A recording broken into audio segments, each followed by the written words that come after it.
Well, my name is Eveal of Eveal Health and Fitness. I run a personal training business where we get to transform bodies from point A to point B, depending on what they are looking for, whether it's gaining lean muscle or actually cutting body fat.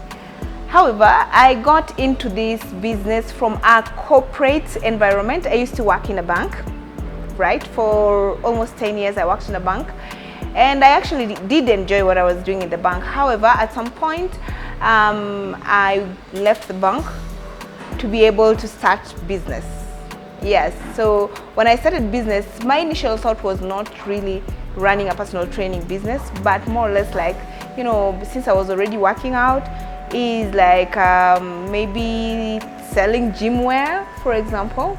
But when I started selling the gym wear, somebody conned me all the money that I had invested in it.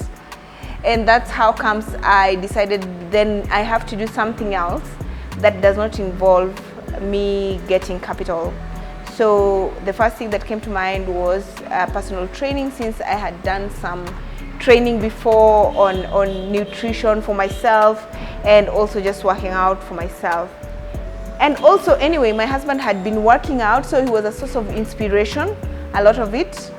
And also the other thing is that I had gone through a season where I had cysts that took me through surgery. And when I came back from surgery 1 month later, I got a reoccurrence of the cysts, which were proving to be a big problem which means it was a reoccurring thing.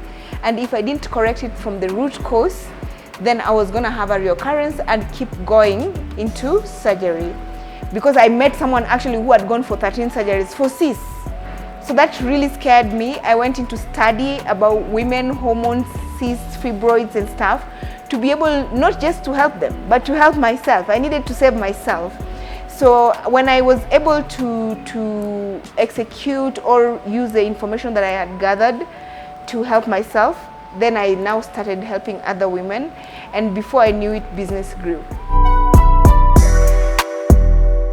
The most rewarding thing for me ever since I started my fitness journey is the amount of uptime that I'm able to accumulate, because from fitness you realize you don't become sick as often. You are energetic, your mind is in a good space, you're able to think, you're able to conquer a lot of things, because you know this is daily pushing of your system to be able to do something that is uncomfortable. I'm telling you, even from experience, even from all the years I've worked out, there's no single day that workout is comfortable. I can walk into the gym with excitement, but maybe after a few minutes, I have to now talk to my mind to do it. That is something that carries you in your whole life. In everything that you're doing, you know that it is not comfortable, but it is doable. And you pursue every goal with that in mind. Another thing is, as a woman, what I realized, training myself is making the whole family healthy. I don't have to tell my husband, oh, eat right, or I don't have to tell the people who surround me, oh, eat right, or family. No, just by me eating healthy, they are able to pick healthy habits and choose differently. And that helps my whole family have a better uptime, which means I'm likely, even though I cannot guarantee you life, but with health and fitness and nutrition, you're able to live a quality life while you're at it. For me, there are different championships that I have been that I'm super proud of myself. But the first one is the first championship that I did internationally, which was Arnold Classic Africa. And when I did Arnold Classic Africa, when I was coming from Kenya, guys were like, oh, you can't make it. So I was going, I didn't expect to win. Not just my category, I didn't expect to win overall. I went with very little and minimal expectation for myself. I just showed up from Kenya. There's no bodybuilding and that kind of thing, and just showed up. And I won the overall. That was really something for me. Another thing is coming forth in a world championship. Remember, I'm a pro. When you're a pro, I got my pro card on the first international championship, which means all the championships I've done, I've actually done them at pro level. Pro level is like doing them like in running. I would compare that to the Kipchoge league of now bodybuilding. So I have done that for all the years that you have had my name in the competition space. Because the first ever championship I did, I won the pro card. Now, being fourth in the pro category, it just meant that I was fourth worldwide in that, you know, umbrella. So for me, that also was quite something for me. So there are many times I'm proud of myself, or maybe there are times when you're going for championship, you have a bad fever, then you get yourself in a winter country, and I have to stand on stage. I can't go back to my followers or my supporters and tell them, look, you guys, today I'm having fever, I didn't perform well, and we have placed. So I'm still proud of myself, really. Yeah, a lot.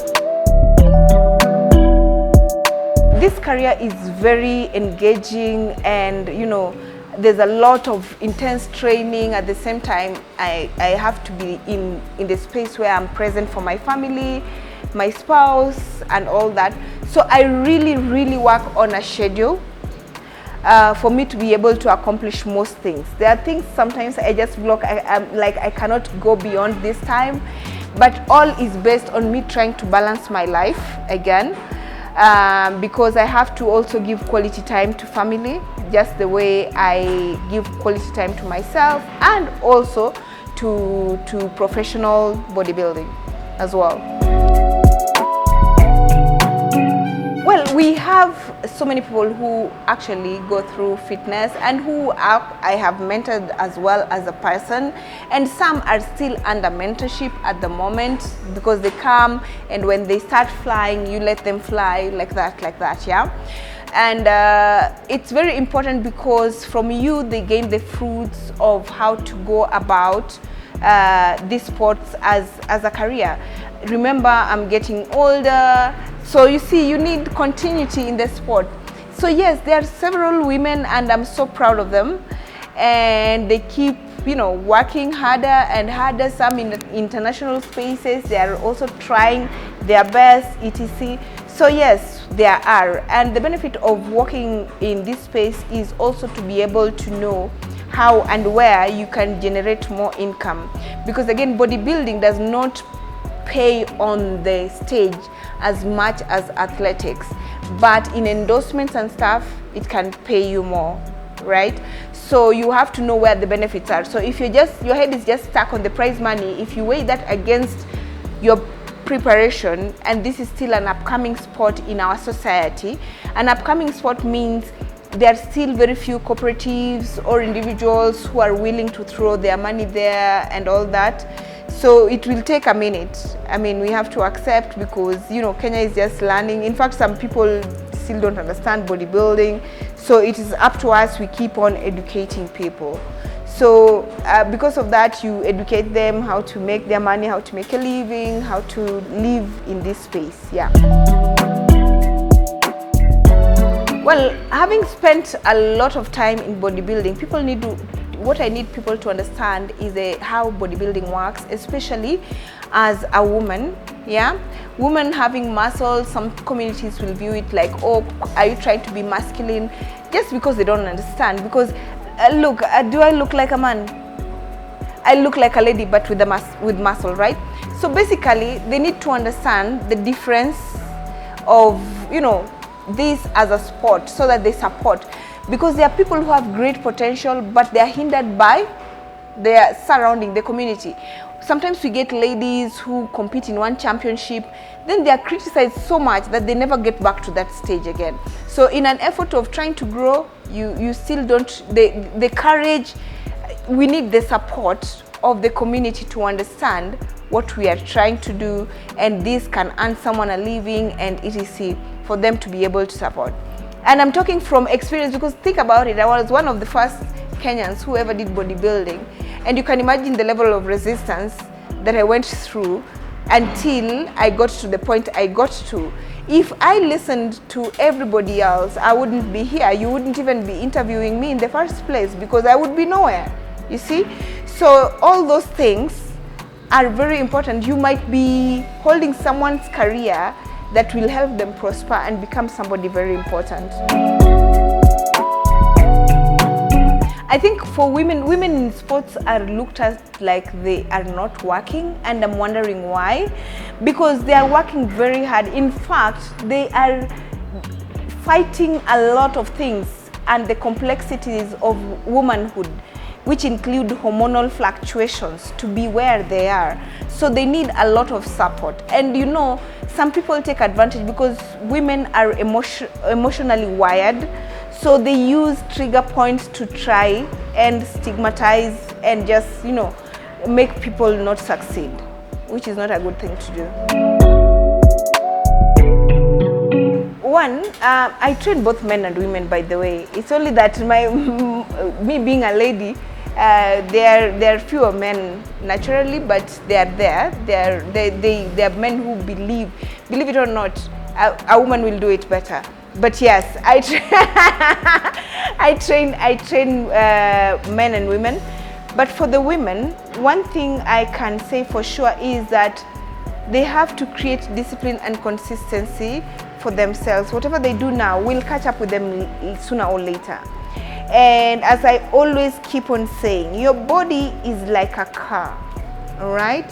If you have a car and you fuel it with whatever fuel you get, let's say it can be good fuel or bad fuel or contaminated fuel, you fuel it and you don't service it, what's likely to happen? At some point, the engine will won't work, yeah? It will knock, right? And when you get that is what will happen to your system. When we eat, we fuel our system. We fuel it with both good fuel, bad fuel, contaminated fuel. But if we don't do maintenance and service, we will not even know the impact of the bad fuel that we put. The other thing I would also want women to avoid, because women are the biggest culprit and are gullible to all fads. All fads in the market, they will go around in circles and then come back to fitness, because now they will realize there's no other option available. Right now it's the hula baloo of Ozempic and stuff, which has really caught fire. But you let it go, because at some point they will realize, okay, this is doing this, but it's also creating this other problem, you see. And then now they will come back to now sourcing for health. The problem is they might come back when it's too late, that is hard to correct. It is more expensive to correct. You understand? I'll give you an example. One day I got 2 clients. One was able to afford liposuction and the other was not able to afford liposuction, so she came to me. So when she came to me, we trained, and after 3.5 months, she had abs. The other one who went for liposuction, unfortunately, got a hernia from the liposuction procedure, which she's nursing up to date. So you see, that is a very expensive mistake. First of all, you paid so much for the liposuction, then now you have hernia that you're living with, you see.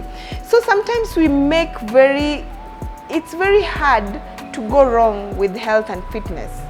And it's not just about the scale, about losing weight. Losing weight does not equate to good health. Good health needs your body to receive fuel, and good fuel, maintenance and efficiency. That is what you want, not to get, you know, skinny. Skinny, you can even look sick, yeah? Exactly. First of all, most people who are successful in any field are very ready to give information to help you. And the reason is because we want to pass this information so that as many as possible get to gain from it. You get to feel as good as I feel. You see, that is 1. 2, commit to self. If you're a person who is like me, you make a promise to yourself, you never fail yourself. That is the worst kind of failure. If you can fail yourself when you promise yourself, that is the worst kind of failure. And that's not a failure I would encourage you to. So you have to make a commitment to yourself to get the work done. I actually enjoy traveling. I enjoy new destinations. I enjoy, watching movies, chilling and just watching movies. I enjoy trying something new, especially something I'm told I can't do. I always want to do it just, for fun, not really to make it, a hobby. And who knows, it can end up being a hobby, but I like trying new things so long as it's within my spec of interest. Look, I would want to put it this way. I love pushing myself. Even right now, I'm preparing for a championships. That's why you can see my abs are out and all that, and muscle is out.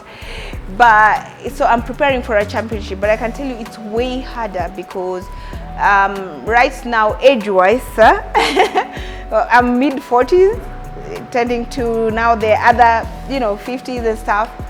So it makes it more challenging in terms of the hormonal roller coaster, just trying to cut down fat, to be lean. And considering that you're competing also, you see, stage is a place where you compete with all sorts of people. And those sorts of people can be as young as 20, 20-something, 30-something, who are still in the peak of their career. So I will push myself to the limit that I can, just for the purposes of showing other women that you can do it. Even at this point, you can still do it. So I'm gonna push the best I can until when I can't push. So I cannot give you timelines, but what I know for sure, I used to do like maybe 6 international championships. Maybe I tone them down a bit just to allow my body to get a grip of itself because of the hormonal roller coaster again. And given that I'm a natural athlete, so it takes a lot of effort, really. Yeah. It's easier for them to get in better shape. I am not saying they're in better shape because I'm going to compete them. So I do not want, they're not better than me, but it is easier for them to accomplish a better physique in a shorter period of time with less work. I have to put in a lot of work, yet your body wants to rest. You see, if you meet any lady who is going through menopause, perimenopause, they'll tell you the fatigue and exhaustion is out of this world. Yeah, but that also is a reason for me to push. I want to be different. Yeah, yes, so we will push up to when we can't push. But the good thing about bodybuilding, this is one sport you can do for life, because I'm only pushing myself like that because I'm doing it as a pro. But normally they have a category called masters, which starts at the age of 40. But it is for 40 upwards. So you see, I can do that, or I can even register in both if I'm in a championship that has both. But the truth is, it is harder for me on the pro. So I don't know why I prefer hard things. I want to challenge. Exactly. That part of me that likes to challenge itself, it's still very alive. So I keep challenging myself until when I stand on stage, then I'm like, okay, let's just go to masters and do more challenge there. Yeah, so I can't really give you a timeline. Could be 5, could be 10, could be, just depends on how the body allows, yeah. And you're in good shape, by the way, for someone who is in their 40s. Thank you. I know it takes a lot of work. Oh man, you have no idea. It's a lot of work because the problem about being in perimenopause and menopause, sometimes you gain weight. Even when you are eating clean and less, you gain weight from the hormones. What? So you can imagine you're eating less and you're gaining weight. Like, it's crazy. Yeah, it's crazy. Either you have to do something to snap it, which is really sometimes difficult, Yeah, you have to know how to work your way around it.